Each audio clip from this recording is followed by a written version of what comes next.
ఎట్టెట్ట scroll చేయకుండా ఒక్క నిమిషం ఈ వీడియోని పూర్తిగా చూడండి. నేను అన్నది కరెక్టా కాదా అన్నది మీరే కామెంట్ సెక్షన్లో చెప్పండి. లాస్ట్లో నేను చెప్తూనే ఉన్నాను, ఒకరి తర్వాత ఒకరు వచ్చేస్తూ ఉంటారు. చాలా ఎస్ఎంఏ కేసులు వచ్చేస్తే కాబట్టి స్కీమ్ ఎస్ఎంఏని తీసుకొద్దామని నేను డే 1, డే 2, డే 3గా వీడియోస్ చేసి ప్రజల నిర్ణయాన్ని నేను యూట్యూబ్ ఛానల్ని ఇన్స్టాగ్రామ్లో పోస్ట్ చేశాను. ఆ రోజు ఒక్క పెద్ద క్రియేటర్ కూడా నాకు సపోర్ట్గా ఈ స్కీమ్ ఎస్ఎంఏని తీసుకొద్దామని ఒక్క వీడియోను కూడా చేయలేదు. కానీ ఈరోజు ఎన్ని ఎస్ఎంఏ కేసులు వచ్చినాయి? ఒక సహస్ర, ఒక మహావీరు, ఒక ఆర్యాంశు, ఒక రిషికుమారు. మరి వీళ్ళందరినీ ఎలా కాపాడుకుంటాం? వీళ్ళందరినీ ఫండింగ్ చేసుకొని కాపాడుకోగలమా? ఒక్కొక్క ఇంజెక్షన్ 16 కోట్లు వేసుకున్నా నలుగురికి కలిపి 64 కోట్లు అవుతుంది.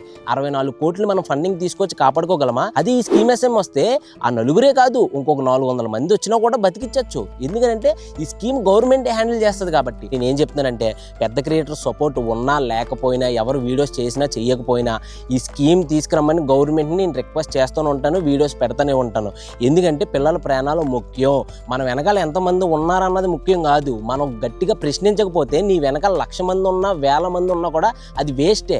కాబట్టి నీ వాయిస్ని రేస్ చేయి, ముందుకు రా, అడుగు. మనం గవర్నమెంట్కి ఏం వ్యతిరేక కాదు, గవర్నమెంట్ రిక్వెస్ట్ చేస్తున్నాం ఒక స్కీమ్ తీసుకురమ్మని. ఫండింగ్ చేస్తూ వీడియోస్ ఎలాగైతే పెడుతున్నామో అలాగే ఈ స్కీమ్ ఎస్ఎంఏ తీసుకురమ్మని గవర్నమెంట్ని అడగడం కోసం ఒక రిక్వెస్ట్ వీడియో పెడితే ఖచ్చితంగా గవర్నమెంట్ రియాక్ట్ అవుతుంది, దాని గురించి ఆలోచిస్తుంది. అందుకే ఫస్ట్ నుంచి ఇదే మొత్తుకుంటున్నాను, అందరూ వీడియోస్ చేయండి. ఫండింగ్ అనేది టెంపరీ సొల్యూషను, మనం పర్మనెంట్ సొల్యూషన్ గురించి ఆలోచించాలి. ఎంతమందికని డబ్బులు తీసుకొచ్చేస్తాం, ప్రజల నుంచి ఎలా తీసుకురాగలుగుతాం ఇన్ని కోట్లు అంటే అని చెప్పి నేను ఫస్ట్ నుంచి అదే మొత్తుకుంటున్నాను. ఇప్పుడు చెప్పండి, ఎస్ఎంఏ స్కీమ్ వస్తే పిల్లలందరూ బతుకుతారా లేదా? నేను అడిగింది కరెక్టా కాదన్నది మీరే కామెంట్ సెక్షన్లో చెప్పండి. నేను అడిగింది కరెక్ట్ అయితే ఎస్ అని కామెంట్ చేయండి, కొన్ని రాంగ్ అయితే నో అని కామెంట్ చేయండి. అందరికీ నమస్కారం, జై హింద్.